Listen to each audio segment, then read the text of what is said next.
Hi.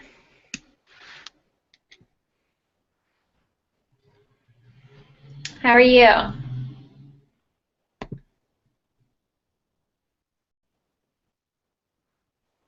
right, we're gonna wait just a couple minutes and see if anybody else jumps on because you're the only one here at the moment, and then we will get started.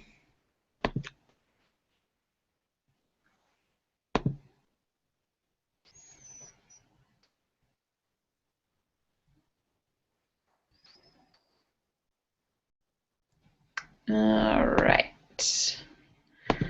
So while it's just you and I, this is Parker that's on, right? I think your mom just said Parker would be on and not Jared. Yes, okay. Do you have any questions for me about what you're working on, where you're going, anything that I can help you with since it's just us at the moment?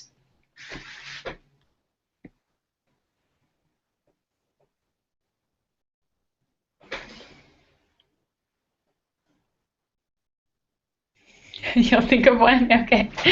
Um, are you registered? Did you get to start uploading anything on the AP site yet?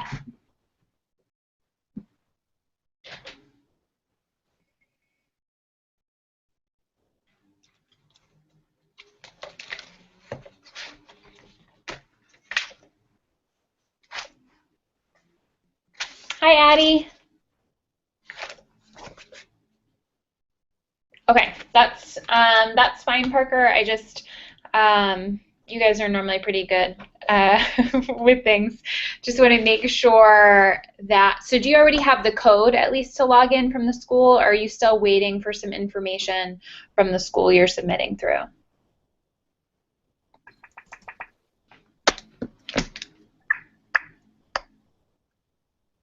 Hi, Addie.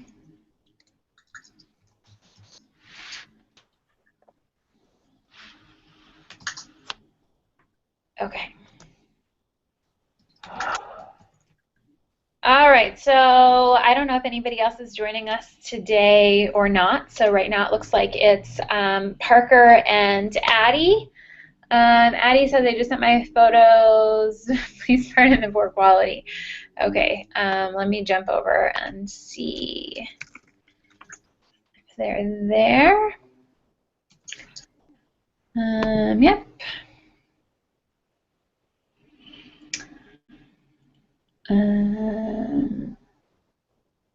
Okay. Cool.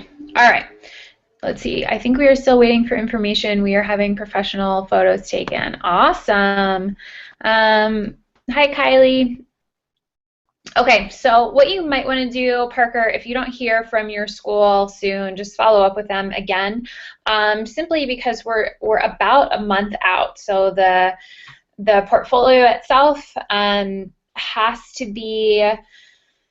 The digital part has to be submitted by May 8th. The quality pieces also have to be submitted by May 8th. And so the school has to, through the College Board when they're registering you, they also are like ordering the things that they need. The College Board sends the school specific packaging that you'll be sending your quality pieces in for. So I just want to make sure that you have everything that you need on time so that there's not kind of a last minute panic because there's not a lot I can do for you. So you might want to this week just touch base with your school and make sure that that part is in progress, just since we're only about 4 weeks out. When we submit the pieces, are we able to change the submission before the final date? Yes, you are. So if the rest of you didn't understand Parker's question, so what you could do, like say today you went on to the website and you uploaded a whole bunch of pieces, and then you know, in 2 weeks you realize that you have a piece that's way better than another one, you can go in and delete it out and most definitely change things. So really nothing's final until it's final. So you can change things. And that's part of what will, when I do the one-on-one calls with you, which most of you I'm doing on the 27th, we will be looking at all of the pieces that you have and making those final decisions. So yeah, you'll still have time to switch things out. Addie, how do we mount the quality pieces? I have started uploading, but only the pieces that are photographed nicely. I'm pretty sure I put it in resources. Let me jump back and check. So I know I sent you a while ago information about mounting, but I think I uploaded that document in resources as well. So I'm just jumping over to the website. See if that is true information. Let's see. Resources.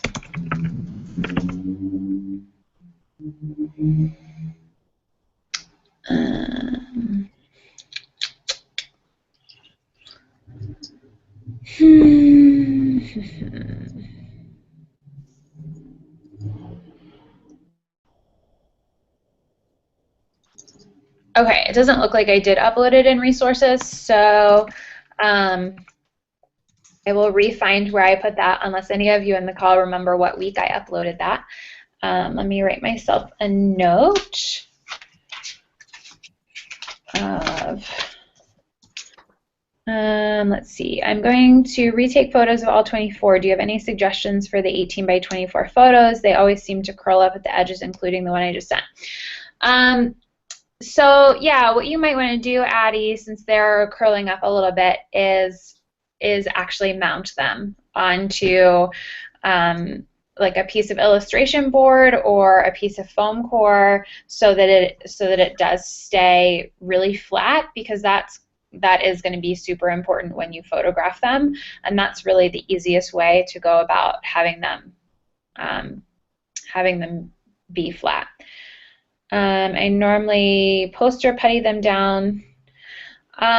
I mean, that works too. You just want to make sure that the surface that you're kind of adhering the pieces to isn't affecting the color, so that if it's not a totally white surface, that it's not shining through at all, and making sure that the paper is really super, super flat, because I know right now some of your pieces, when they come through, they have a little bit of kind of crinkle to them, and you want them to be as flat as possible. Parker has another question about the rules of the AP submission. If the photo does not match to the eye, are we able to enhance the photo? So I think what you're asking me is, you know, can you like color correct, exposure correct, things like that? Most definitely you can, yeah, and you should. So that's one of those, you know, and that's also some of the reason why you have the 5 quality pieces, so they kind of are getting a little bit of information in person. But yes, most definitely you want to, especially because you have a professional person doing it, they should be really good at being able to color correct. You do want to kind of play with the white balance, play with the exposure, because ultimately you want the work to translate as best as humanly possible. So that's another thing when I'm talking to you all during our one-on-one call, is we will really be looking at the final photos that you have, and if those photos are good enough, if they need to be edited some. If they need to be edited some, I can help tell you how to do that, things like that. Addie, I am using watercolor paper. Should we iron them like you iron paper cuttings with fabric on top to make them lie flat? You could give that a try.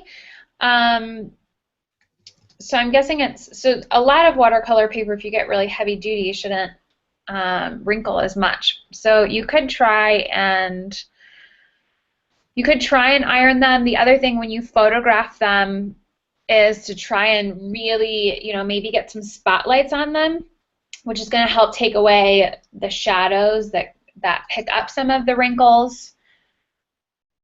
It would be hard for my big pieces, but my concentration maybe. The other thing that you could potentially look into is if there's like an Office Depot or Staples or something like that near you that, and I don't actually know the answer to this question, if any of them have a bigger scanner that you could actually scan some of the pieces, which can help to flatten those down as well. So some of it, unfortunately, might have to be, yeah, or if you have a big printer. Some might have to be a little bit of trial and error, unfortunately. That's kind of the challenging part of the digital submission. Okay. Any other just overall questions? We have 4 weeks left, which is counting this week. And then that gives us, you'll see that takes us right to the beginning of May, and kind of that's like one buffer week built in before your portfolio has to be officially submitted. And the reason I've done it that way is because, especially because of the quality pieces that you're going to have to be mounting and physically packaging, getting everything photographed, everything uploaded. I want you to have a week where you can really dedicate yourself to that. And so that week there won't be that kind of last week. I should look at my calendar so I can actually tell you the date instead of just making dates up.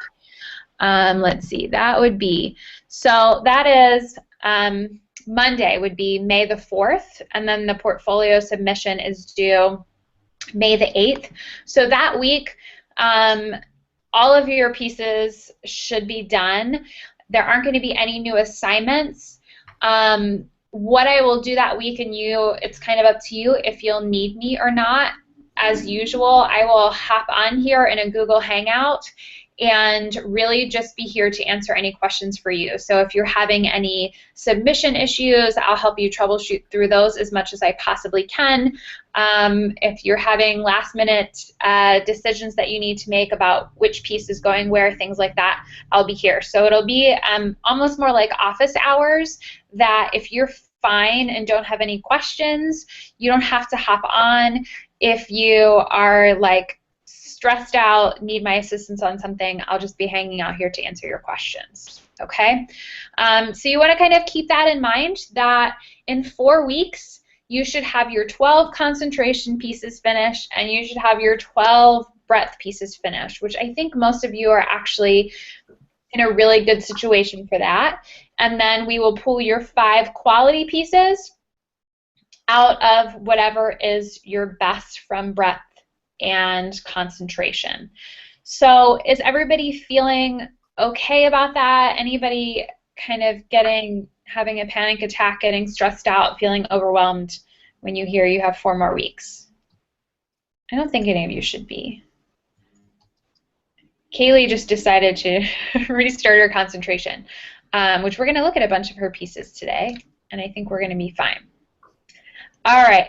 So now that I've got those questions answered for you, and I will send out the information again on mounting and preparing the quality work later on. So we're going to look at some work kind of came in last week. Some of you enjoyed your week off, which was totally fine. So we're going to look at the pieces that came in and chat about those. And so let me switch my screen, and off we will go. All right, switching.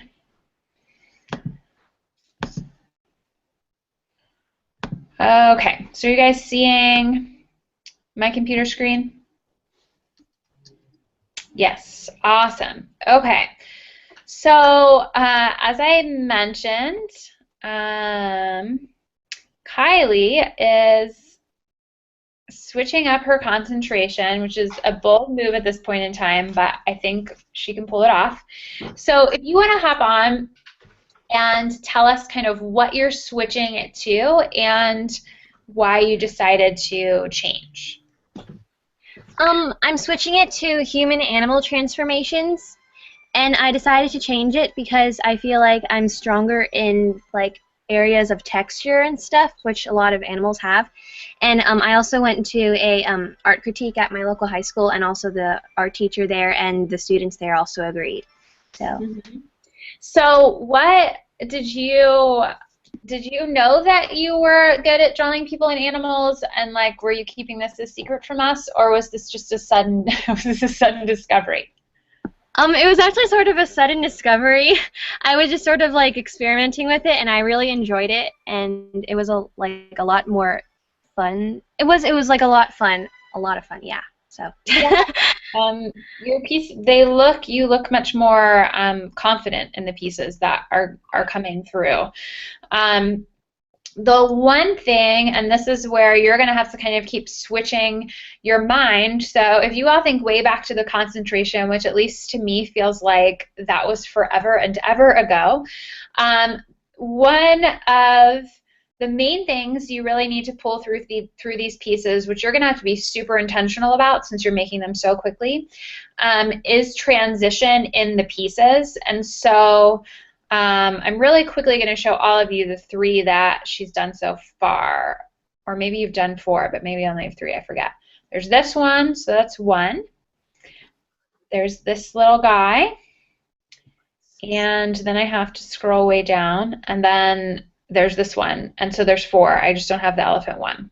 Okay, so the one thing I want you to really think about is in the next one, or we might play around with this one, is switching up the composition, because right now all of them are like a centralized composition with the piece looking straight forward and pretty equally split down the face.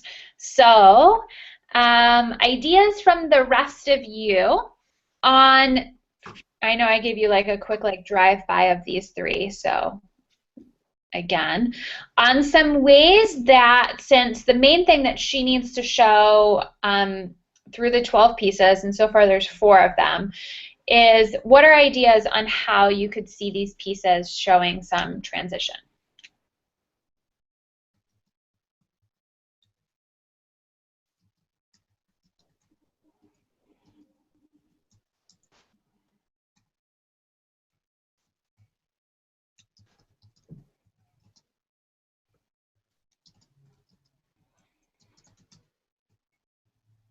I hear somebody typing away. There we go, Parker. I enjoy the transformation between the human and the animal sides in each portrait. The artist could draw an animal body with the human face, most definitely. What about feet? My sister took a picture of her feet with our dogs. I will try to find them and maybe screen share. Those are both great ideas. So playing with a different kind of like, which is sort of what was happening in this one. So the body of the animal and the whole body of the baby morph into each other. So maybe playing with that some more. The feet could kind of be a fun one. And I don't know, I know you use Photoshop some on some other things, so I think you could also play with photography and potentially Photoshop in doing some really fun pieces too. This one that you just sent in, I was also, oh, here we got another idea from Parker. The artist could incorporate mythology in the concentration. The artist could add multiple animal types in one person. Fun ideas going on here. Oh, RJ is coming through on my phone. So hold on. Okay. Okay. So RJ is joining me via phone, I believe. Okay, sorry about that. So maybe playing with just a different, and I didn't really play with this earlier, but even just a different cropping would really quickly change the, I think I maybe would give her a little bit more of an eye than I just chopped off. But playing around with that a little bit, just because it would give this piece a different composition really, really quickly. Even like that in of itself is is very dramatic. Do you get what I'm saying? You get it? Yeah. Huh? Yeah. Are you on the Yeah. call? Yeah. Here, it's on right now. Oh, you're back on. All right, good stuff, Jared or RJ. Cool. Okay. So, let's go to, we might pop back to some of those.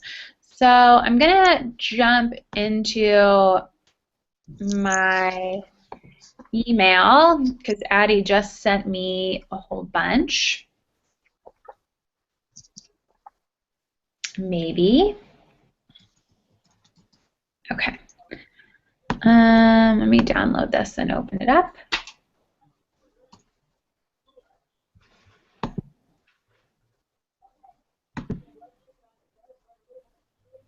Okay, so while this is loading, Addie, do you want to tell us a little bit about the idea behind this one? But first, Parker has one last idea. He is on a roll tonight.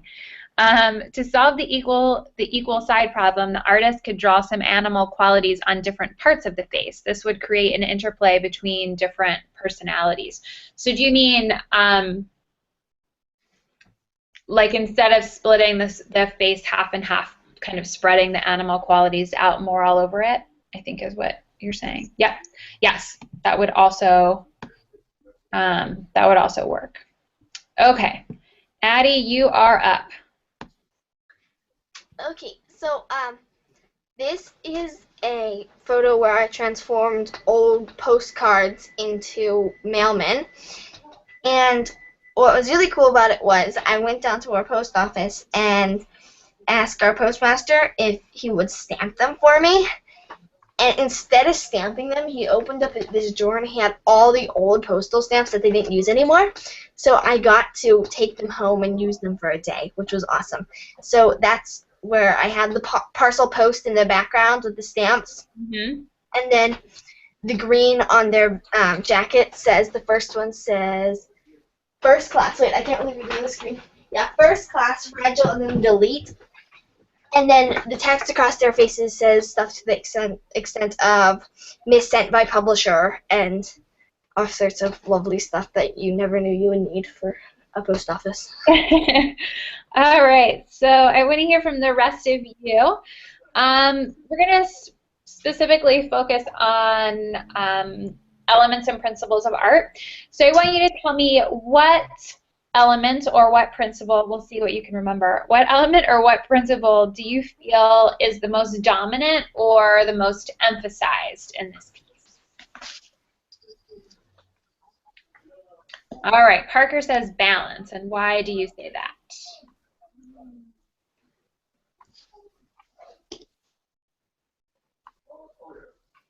So balance is a principle. So what things are creating balance in this piece? Are you asking me? I'm asking anybody who wants to talk to me. I would say because of the rather centralized composition and the repetition of form, with they all have the same shaped elbows and coats and hats and bow ties and then bags and shoes. Okay, so there's definitely a lot of repetition in this piece. So when you think of repetition, kind of what purpose does repetition serve? Meaning, how does repetition make it stronger, or what story does it tell, or what visual impact does it have? Well, in this case, when I was creating it, I decided to do 3 postmen because they show different emotions, even if they all are all the same. Mm-hmm. They have pretty much the same expression, but because they're looking different directions and their stance is very slightly different, they show a change of emotions. Mm-hmm. Slight confusion because they're looking all sorts of odd directions. Mm-hmm. So Parker wrote the 3 figures on the horizontal plane create a steady rhythm. The flow of post stamps is reflective on the top and the bottom side of the artwork. It's also kind of interesting with the idea of postmen are supposed to be very, very consistent, and they do the same thing every day. They walk the same route every day. They pretty much do it no matter what. That we're also kind of getting that same very repetitive feel in this. So, you know, most of their day is taking letters and putting them in mailboxes and taking letters and putting them in mailboxes. How did you decide? So these are little postage stamps, right? Yes, we my sister and I used to collect stamps, so we had an old postage magazine that had all sorts of red stamps, and then on the postcards, as you can see a little bit on their jackets and stuff, there's also were stamps on the postcards.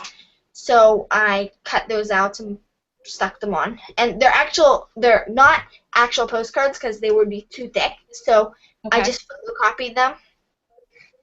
Okay, cool. One French postcard that was the green one, so I decided to make it out of the bags out of it.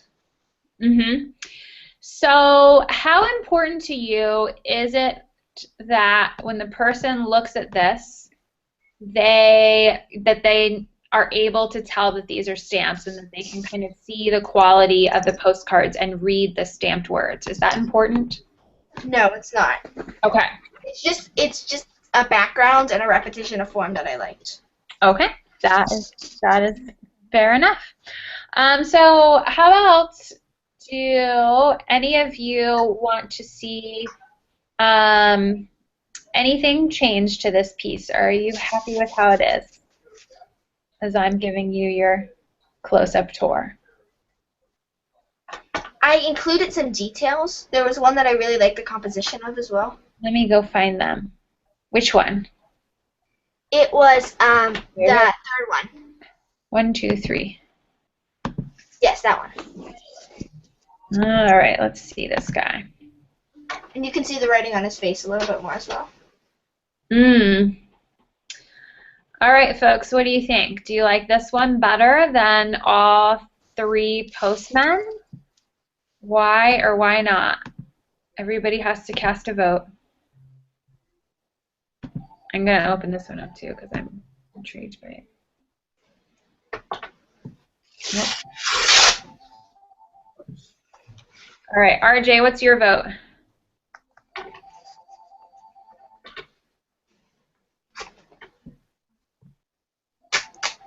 Oh, somebody's ringing. Sorry about it. My phone isn't. Everything's being unresponsive today. Sorry about that. It's okay. Oh my gosh, I'm trying to get all my screens in line. Holy smokes. There we go. All right. So, RJ, which one was your favorite and why? So we have the 3 postmen or the 2 that I have up now? I don't know. I think I like all of them. Each one is pretty unique. I like this one that's on screen right now. That one's pretty. Which one? I have 2 up right now to keep life confusing. This one or this one? The one on the right, I think. So is it a postman or a mailbag? Oh, the postman. Okay, there we go. And so why do you like this one better than the 3 postmen? I don't know. I like how kind of how the different like kind of like the different like notes and kind of how they form like the person. I just like the overall look of it, I think. But I like all of them, so really. All right. Here we have another one. I think I like the close-up of the man better because it is an interesting angle and it shows the details better. And we have the formal qualities can be in the rigid poses of the mailman. The postal stamps add a spontaneous, interesting effect to the artwork. The artist could color in the white of the paper. I found the angle composition in the close-up photo to be powerful. Yeah, I think this is definitely, so this composition is more intriguing because the negative space is broken up more, as well as you took so much time and detail in putting these bits from postcards down and putting these stamps, and they have such beautiful textures and marks to them that's why I kept zooming in on the other one, because I really wanted to. There's some of that really wonderful quality that's lost in that one that this one really captures. Let me see if I can jump back to that other one. That was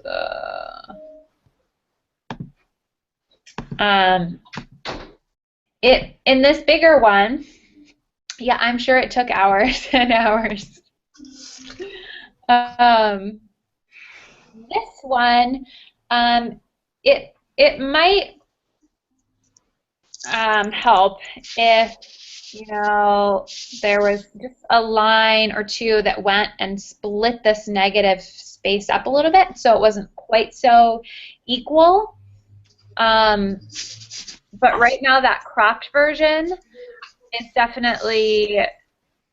It really draws me into it. Now, some of what I just said might change, depending on how you're able to get this one photographed. If it, because unfortunately that's part of what we're dealing with. But when I'm able to see it up close, there's so much beautiful stuff that you have going on, like that I think needs to be captured. Does that make sense, Addie? Yes, thank you. You are welcome. Thank you for spending hours cutting out postcards. Oh. All right, so we're going to jump to RJ, and then we'll go back to Jessica. So RJ sent us 2 pieces. So why don't you go ahead and tell us a little bit about this one that we're looking at, RJ? All right, well, the one that you're looking at right now is more of a photography piece, which is something different, but that's a good thing because you're supposed to show like different stuff in this portfolio. So what I was trying to do in this one, I was trying to incorporate elements of both photography and the ability to sort of manipulate a photo. So in this one, I edited black and white. I put like a mask over the buildings in the background to bring them out. And so that was the central idea. The central idea was contrast. Okay. I think that this has an interesting composition. I would just say that as something that I'm only to see digitally, I think it might just be a little bit too dark in this area because most of this is lost. So I would try and bump up the brightness just a little bit and see if you can give us a little bit more detail. It's okay if it's still kind of eerie, ghost-like, but maybe just a tiny bit more. Like I want to be able to see the overall composition just a little bit more. Any thoughts from the rest of you on the photo? I agree with Mrs. Kane, but I really like the lamppost sticking up.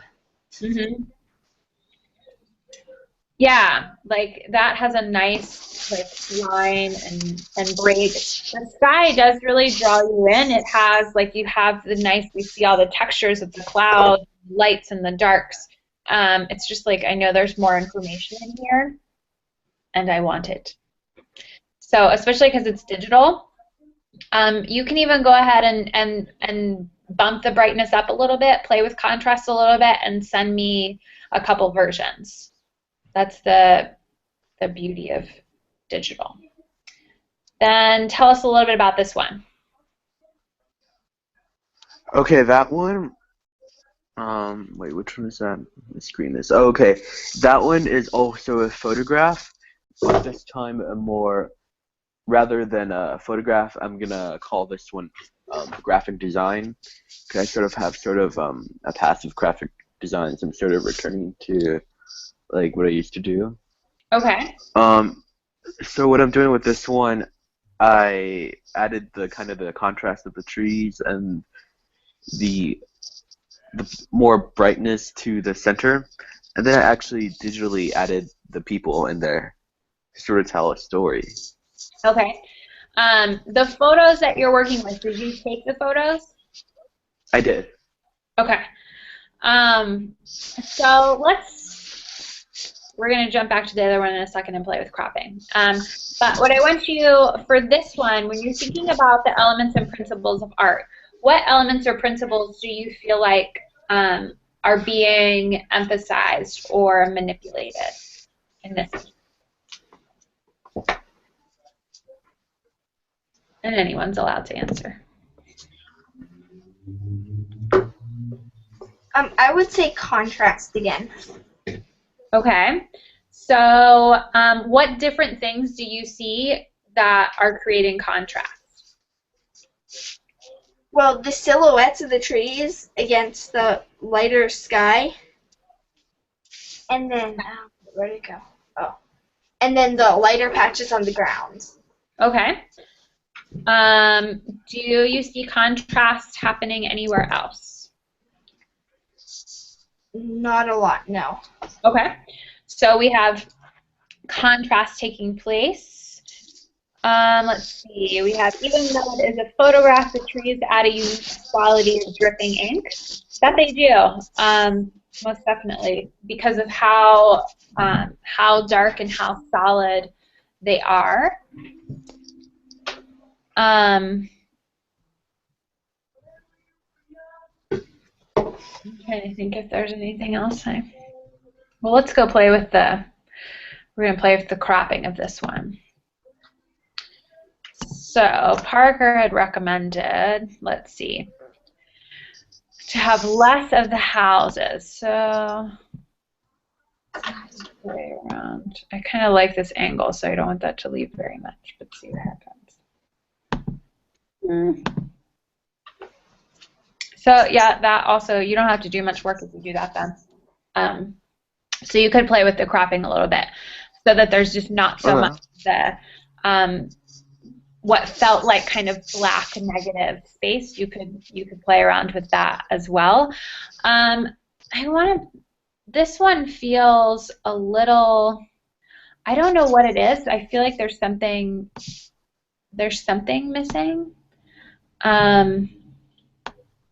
Which maybe, again, I think part of it is there's not, while there's a lot of contrast in the light and darks, so which is great, there's not much else that's in contrast. So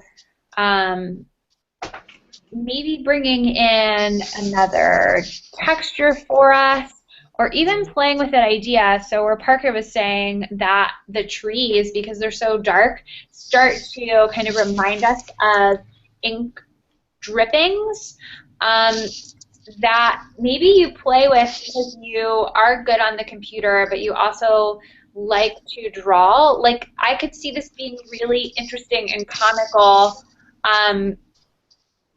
if instead of these people, like if you like hand drew one of your characters in there.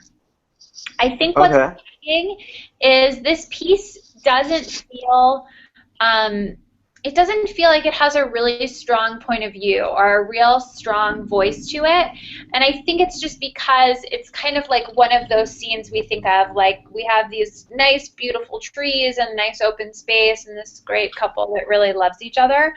And that doesn't feel like you. So I want you to take this and not change a whole lot, but like most of your work, you kind of have this quirkiness and this sarcasm and like, not gruesome, but like a little bit darker to it, and put that in place of the people.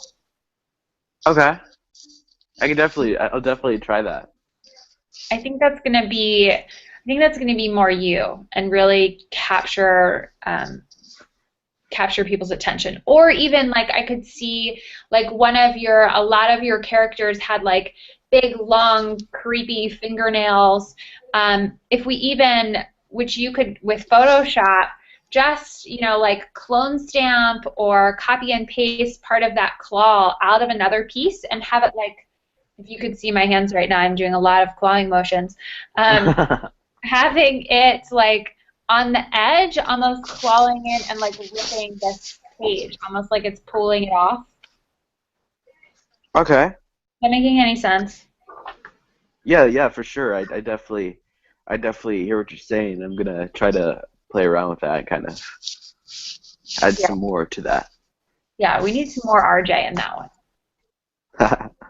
All right, then last one is Jessica. Okay, so this piece is in progress, and the one thing that she specifically asked about is the composition, so the overall composition, and knowing this part is not part of the composition. So how do you guys feel? Do you want to see a different cropping? Do you want to see something else coming into the composition? What do you think?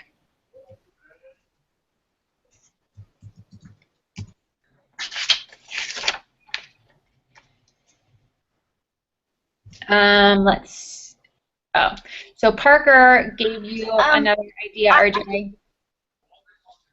Oh, sorry. So Parker said for RJ, the artist could add a negative white outline of the person in the corner of the photograph, just so you don't miss that, RJ. And Addie, all the creepy monsters, then the happy engagement photo that shows a compliment shows a real breadth. It does show a real breadth, but I think we lost RJ a little bit in that one. Oh yeah, no, now I hear you.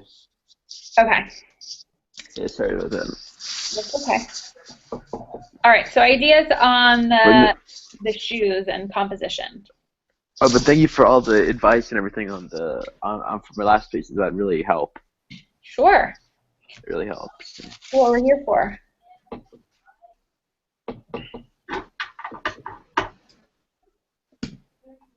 On the shoes, I think that the gray area behind them, it maybe is a little bit too large. Like this back here? It might look, yeah, it might have a stronger composition if it was just the shoes. All right, let's see. So you want me to go down to like here or farther? Maybe a little farther. Like cut out the top of the first one. That's about perfect. Like where you were. Like that? Okay, great. And then let's get rid of this. Yes, perfect. And then, so like get rid of the whole toe on the second shoe. This toe? On that side, yeah. Yeah, and a little bit more, like kind of cutting the white space off. All right. Okay, that's about perfect. What I was thinking. Yeah, that's better. Now there might be a little bit too much on the back shoe on that side. Mhm. Yeah, I definitely, Jessica would play around with just cropping it down some or adding in a little bit more information. So part of it is because whenever you're dealing with an object that everyone's really familiar with, part of what tends to make it more interesting to look at if it almost goes, it doesn't need to go abstract, but you can give us less information because we can really easily fill that in ourselves.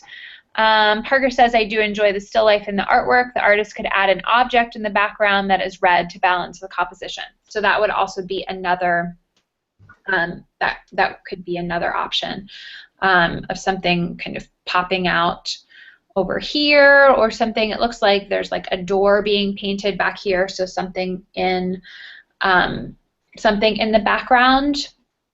Or if you don't want to do a lot of adding objects or a lot of cropping, thinking about how you can deal with the background in bringing in another texture or really bringing in the shoe and bringing another texture. So this goes back to the whole idea of contrast. And really in your work, you want to have a decent amount of contrast, so you're always kind of trying to walk up to the edge of the line. You have a lot of contrast that it's interesting, but you haven't gone so far that it turns into complete and exhausting chaos. So right now, the overall shoes and the background and the floor have a really similar feeling in texture. They have a similar feeling in their range of value. So playing with, can we really start to get the feeling of what the fabric would be like, and can that be separate from maybe the tile floor that it's sitting on? Or maybe the shoelace really starts to come to life, and you paint the shoelace so that it looks like we can actually grab it, like the shoelace is reaching out to us to really draw the viewer in. Parker also gave the idea that you could add an object to symbolize something, which you most definitely could do. Even here where we're kind of seeing the bottom of the shoe, thinking about how can you bring in the detail and the texture of what the sole of the shoe would look like. So most shoes have some really interesting patterns on the bottom of them. So can you show us that? Maybe there's a dirt mark on the floor that's like a footprint from the shoe previously. All right, Parker, have fun swimming. This is the last one, so I don't think you're going to have to pop back on for anything else. Happy swimming. So those are some ideas for you, Jessica, of other things that you could do that would really bring this piece to life. Or even, I'm pretty sure in Converse shoes, like these little pieces might be metal grommets. So how can we really know that this is a piece of metal versus this is fabric versus this is rubber, and really pushing those textures back and forth. Another fun thing that, if you want some more ideas of what could go into the compositions, is maybe looking at old advertisements or like sales catalogs, things like this, from Googling it, might give you some fun composition ideas. All right. I'm going to pop back over to all of you, hopefully. I told it to stop and bring me back. All right, cool. So that was everybody's artwork for this week. So I'm going to, I will send, if not tonight, in the next day or two, send the information out again on mounting work and preparing the work for your quality pieces. Most of you, so RJ, I think I still need a time for you when we're doing the one-on-one call to do the official portfolio review. So right now, anytime on April 27th, after, let me just check something really quickly.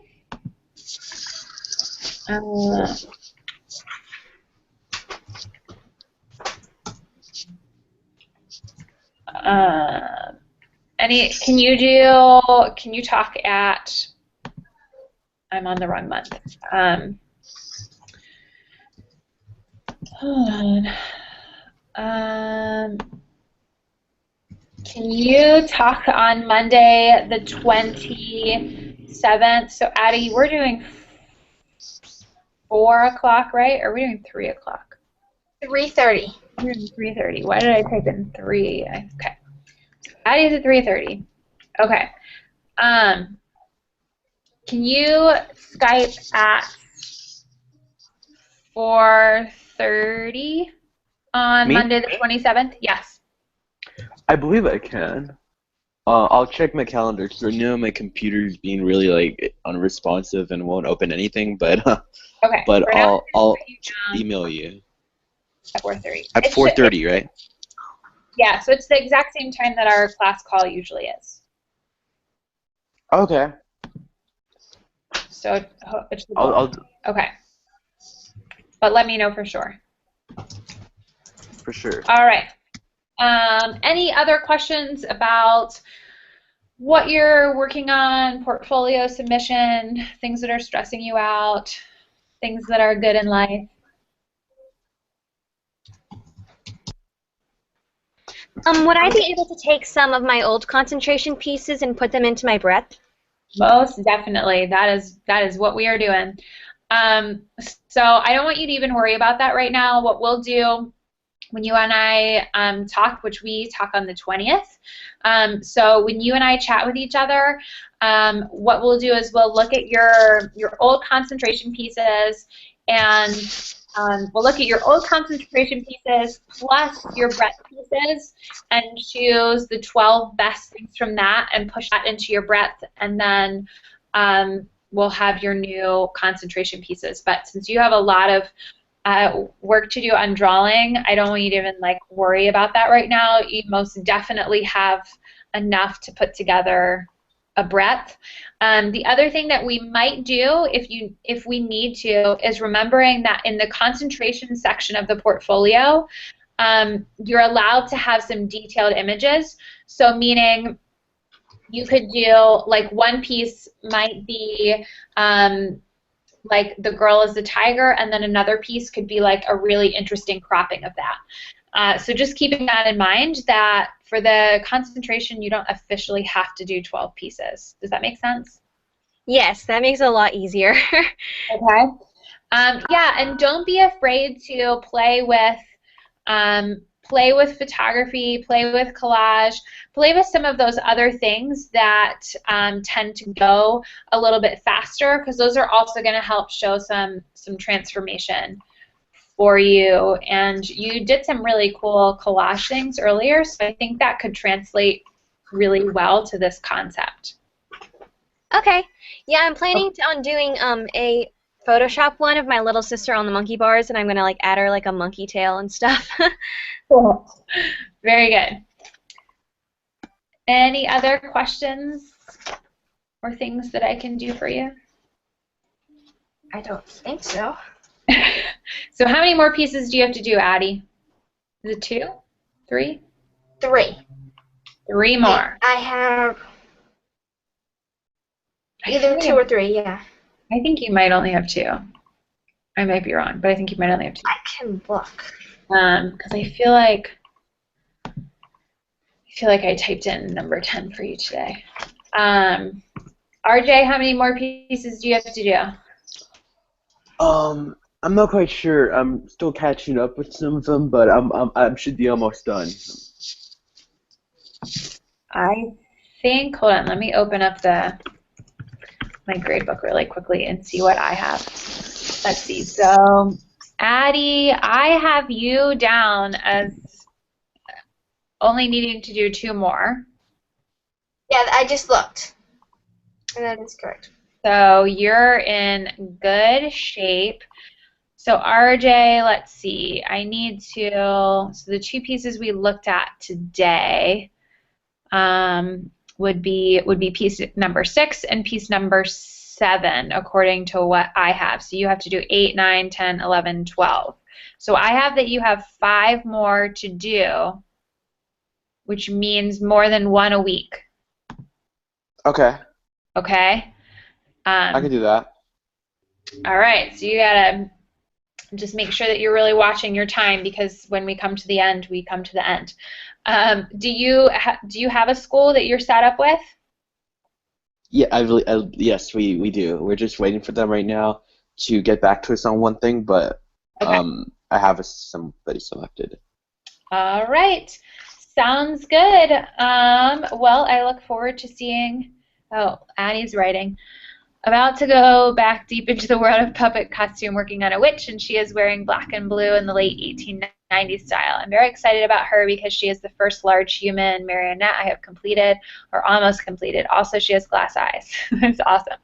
And don't forget, Addie, and this isn't something you have to do, but so when you're doing something like this and you just love her, you can push her into a piece by really arranging her in an interesting way and photographing her, so that the photograph is the piece, but like the fun puppet that you created, and like seeing all the strings going, could be really beautiful.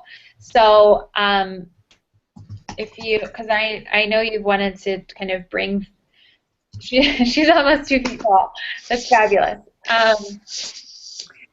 I would love to see her. Okay. Here's her head. Let's see. Kind of a weird angle. And then, so it looks like this. And I'm very happy with her hair.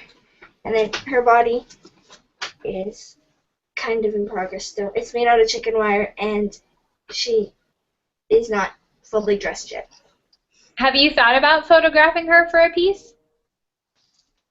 Well, she's not done yet. So I have quite a long way to go with her. But I'm also making another guy, and he's going to wear tweeds that aren't going to match, and his head's done, and I have to make his neck still, and then make his body. But I might do them as a pair, because they're about the same size. Yeah, I mean, that's definitely an option if you want to. Or you could like photograph their head and collage their bodies. You could do lots of fun things with them if you so desire. All right, guys. It was good chatting to you, and I hope that you have a fabulous week.